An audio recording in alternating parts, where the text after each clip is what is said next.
The Labrador kept dragging the baby away from the back door. 3 times in one afternoon. Nobody understood why until they checked the pool gate. The sound of a sliding glass door is one of the first things toddlers learn. 14-month-old Rowan Peterson had learned it precisely.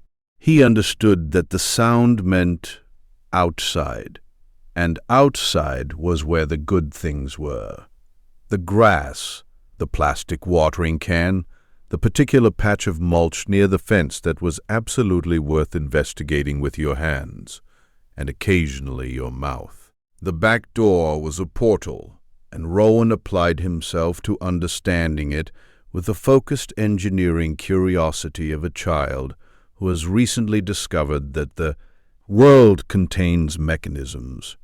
Their Labrador retriever, a 3-year-old yellow female named Pepper, had been in the family since Rowan was 3 months old. She was a gentle, trained dog with a reliable recall and the specific tolerance for toddler handling that Labradors are famous for.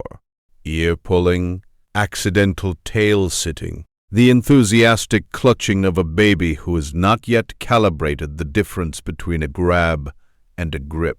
Pepper absorbed it all with a patient benevolence that made her the subject of multiple affectionate social media posts over the past year. She had never, in 14 months, put her mouth on Rowan's clothing. On a Saturday afternoon in July, she picked him up by the back of his shirt. Not hard, not in a way that would mark him. She closed her mouth around the fabric of his collar area at the back and backed up. 2 steps, away from the sliding door that Rowan was pushing against with both palms.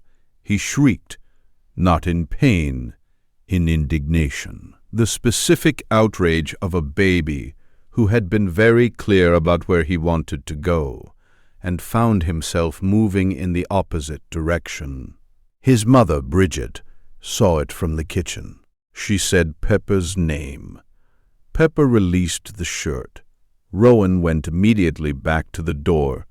Pepper picked him up by the shirt again. Bridget crossed the kitchen.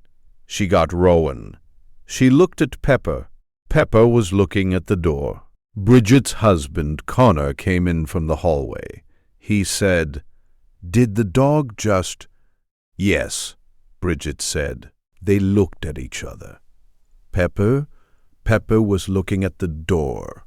Bridget stepped out to check the yard. She had done the usual check. The sprinklers weren't running. The table umbrella wasn't loose. She was looking for the specific hazard of a Saturday afternoon backyard that a dog might have a reason to avoid. She found it at the pool gate.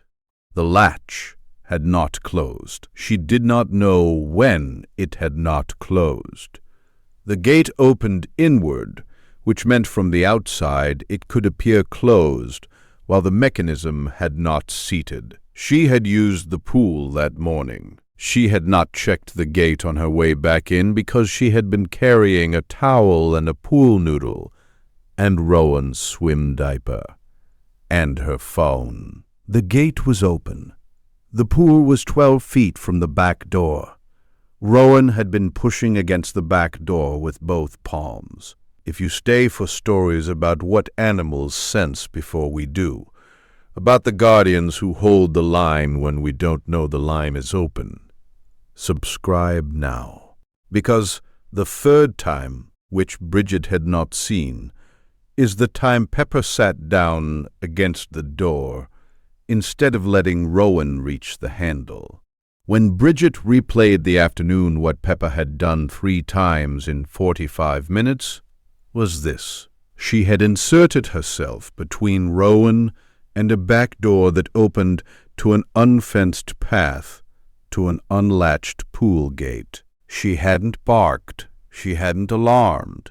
She had done what a dog does when it has information a human doesn't have. It puts its body in the way. Their neighbor, an older woman named Doris, who had owned Labradors for 40 years, came over for dinner 2 weeks later. Bridget told her the story. Doris set down her fork. She said, "Yellow labs have been doing that near water for 300 years.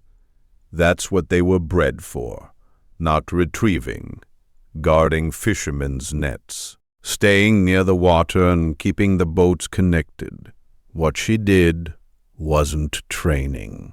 That's the bone." Has your dog ever physically intervened between your child and something dangerous before you saw the danger?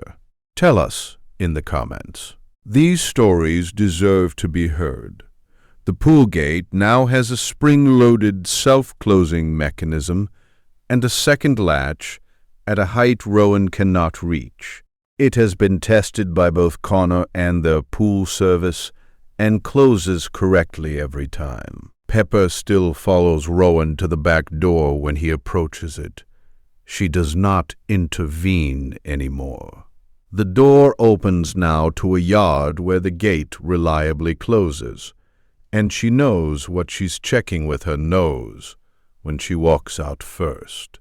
Every guardian deserves to be recognized, even the ones who never asked for anything in return. If stories like this matter to you, subscribe so you never miss the next one. Rowan is 18 months now and walks with the full velocity confidence of a child who believes he is slightly faster than the world. He walks out the back door most afternoons with Pepper moving at exactly his speed, just to his left, close enough to touch but not touching, not restraining, just there, in the position she has always believed is hers. Next, the Rottweiler who began sitting at the foot of a baby's bouncer every morning, and what the occupational therapist said about what the dog may have noticed that no one else had yet.